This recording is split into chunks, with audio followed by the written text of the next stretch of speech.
एक एडिटर होणं सोपं नसतं. तुम्हाला काय वाटतं, तुमच्या पुढे ह्या ज्या 10, 20, 30 सेकंदाच्या रील्स येतात त्या सहज बनून जातात का? नाही, त्या सहज बनत नाही.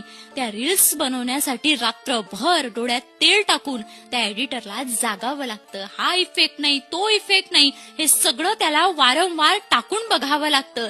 रात्रभर त्या व्हिडिओवर मेहनत करावी लागते आणि दुसऱ्या दिवशी ज्यावेळी तो क्लायंटला व्हिडिओ पाठवतो त्यावेळी तो क्लायंट त्या व्हिडिओ मधल्या चुका त्याला सांगतो आणि त्या चुकाही त्याला सुधरवायच्या असतात. एडिटर होणं सोपं नसतं. लोक लई म्हणतात, काय 30 सेकंदाचा तर व्हिडिओ आहे, काय याला काय लागतं, व्हिडिओ केला टाकला की एवढंच असतं एडिटरचं काम.